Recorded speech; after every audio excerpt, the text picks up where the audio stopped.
Welcome back to News and Views, your home of humanitarian journalism, Salam Media. The time is 7 minutes past 9, and in a bit, we'll be bringing you a story that connects the icy waters of Table Bay to the burning reality of Gaza. On April the 27th, South Africa's Freedom Day, a group of swimmers will make the grueling 8 kilometers journey from Robben Island to the Cape Town shoreline. But this is no ordinary swim. Among them is Professor Kelly Gillespie, a Cape Town-based academic activist and member of South African Jews for a Free Palestine. She'll be taking on this crossing to send a powerful message that we all know, we all love, and we all reiterate so often. That our freedom as South Africans will always be incomplete while Palestinians continue to live under siege, occupation, and apartheid. And we'll be speaking to Kelly in a bit about her and her team's efforts to raise funds for Gift of the Givers, whose life-saving work in Gaza brings hope, I think, amid such devastation. Prof, thank you so much for joining us. Really great pleasure to have you on Salam Media this morning. And you just came back from swimming, preparing. How's it going?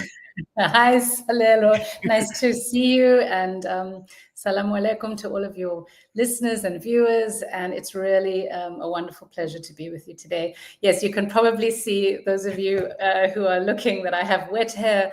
I just got out of the pool. It takes quite a lot of preparation to get ready for a Robben Island crossing. So we're all deep in prep. In the pool, in the sea, acclimatizing to the cold water. So we're getting ready. We're excited. Yeah, just give us a bit more insight on this campaign. Why Robben Island specifically? We know it as a place of imprisonment. For those that fought for our freedom here in Cape Town. Here in South Africa, we know of the connection that South Africa has with Palestine, and Nelson Mandela. Those famous words that our freedom is incomplete without the freedom of the people of Gaza. Was that an intentional kind of effort to choose Robben Island specifically for this campaign? Absolutely. We have a wonderful group of swimmers and supporters who have been working hard to put this campaign together. Several things are aligned. The first is the fact that we really wanted to raise money directly for Palestinians. And Gift of the Givers has, as you know, has been doing this incredible work directly in Palestine. In Gaza, but also increasingly now with Israel's horrific annexation and violence in the West Bank.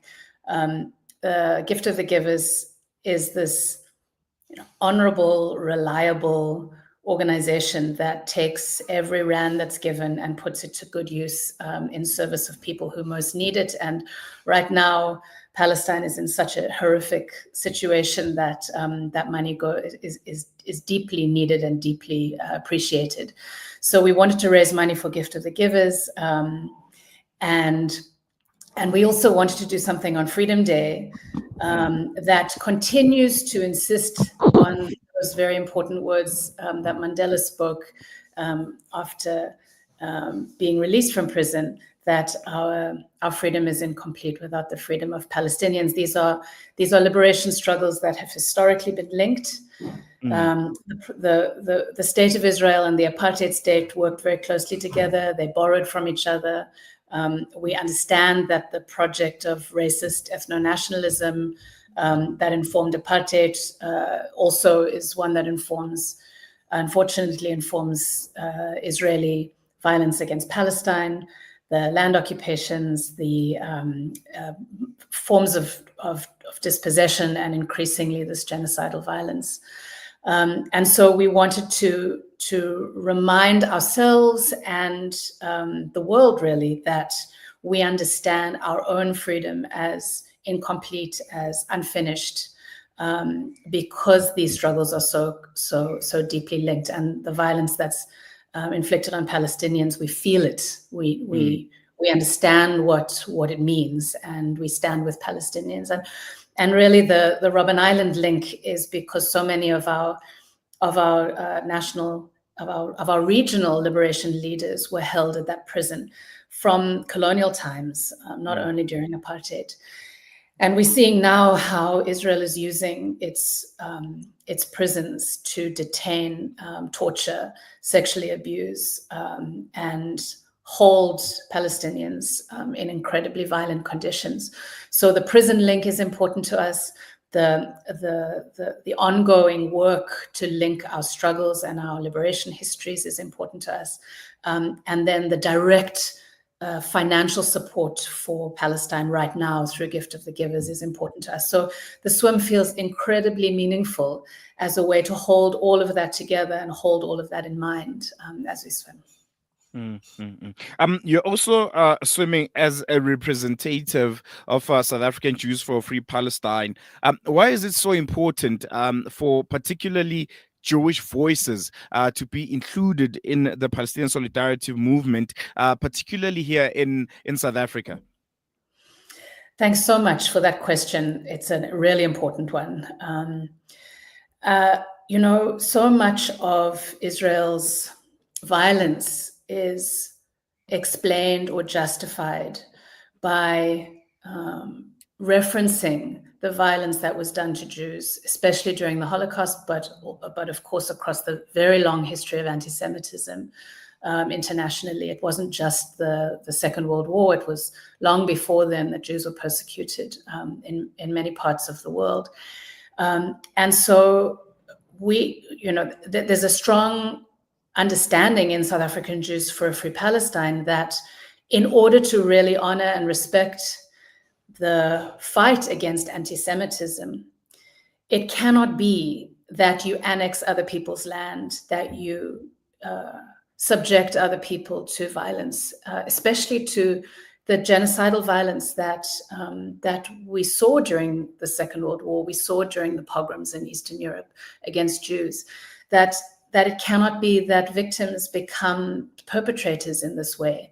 So I've been asked by South African Jews for Free Palestine to swim for them and to represent them, because I really have deep, deep respect for the work that progressive Jews are doing to insist that the freedom of Jews is incomplete without the freedom of Palestinians. It cannot be that that Palestinians, the violence against Palestinians is the requirement for the safety of Jews. It doesn't work. It doesn't add up. It doesn't align. That freedom has to be expansive. Freedom has to be inclusive of all of us as a project. It has to be internationalist. And so if freedom is premised on one small national group or one small minority group, it is not an expansive concept. It's not an idea that we can pursue, because it refracts violence on other people, right? So this idea that freedom has to be for all or it's not worth anything is something that South African Jews for a Free Palestine, along with anti-Zionist Jews from many parts of the world, have been holding as a Jewish tradition, right? As part of the ongoing work against repression and even against anti-Semitism internationally. And what's really I think powerful in this campaign is the fact that you're choosing to act visibly and in solidarity, and it almost feels like what's been happening, particularly in the beginning of this year, with Israel almost escalating its attack on the people of Palestine, the people of Gaza, and this newfound vigor that they're having. The rest of the world, the people the world over, particularly those that are deeply in solidarity with Palestine, there seems to be a sense of hopelessness. There's a sense of helplessness. We're not seeing as many protests as we've seen in the last couple of months, especially after October the 7th. You don't see as much mass mobilization as we've been seeing, particularly in Cape Town. I think it was one of the bases of Palestinian solidarity the world over. What do you say to people who are feeling that sense of helplessness, that are saying, we've done all that we could, we went out to the streets, we've lobbied our government, we've called for boycotts, but nothing is seemingly happening in Gaza, and are now currently unsure on how to continue to show their support? Thanks, Selelo. The importance of keeping going, the importance of staying focused on our task, our responsibility of solidarity with Palestine is extremely important, especially now. I think many of us are feeling incredibly despondent and depressed after the ceasefire broke, and also recognizing that this is not just an issue with Gaza. This is, increasingly people living in the West Bank are being subjected to increasing violence by the Israeli state, and it really does seem like Israel is intent on the annexation of the whole area of Palestine for Israel. And the way in which they've been able to act with seeming impunity, with the support of the world's biggest imperial power, the United States, just sending more and more weapons and more funding, no matter what they do, no matter how outrageous the genocidal violence becomes, they still get that support. And with Trump in power now, it just seems like, how can we continue to work to shift the arrangement of power such that Palestine has a shot at freedom and self-determination? But we have to remember that no matter how despondent we feel, no matter how impossible it seems, it is much, much worse for Palestinians right now. And I take enormous energy and enormous purpose from this extraordinary philosophy that Palestinians have developed over the generations called Sumud. Don't know if I'm pronouncing it properly. You are. It's the principle of steadfastness, of staying true to purpose, of remaining clear on the task of not allowing oneself to be cowed or bent by the will of a colonizing force and an imperial power working in concert with it, to remain clear on purpose and steadfast in resistance. So this is what I'm certainly going to be meditating on when I swim, is this principle of Sumud, with deep respect for Palestinians who continue to carry on against all the odds, up against unbelievable violence, and still people make sure that their children are fed, still people try and stay in their houses, still people try and be good to each other, when the entire system is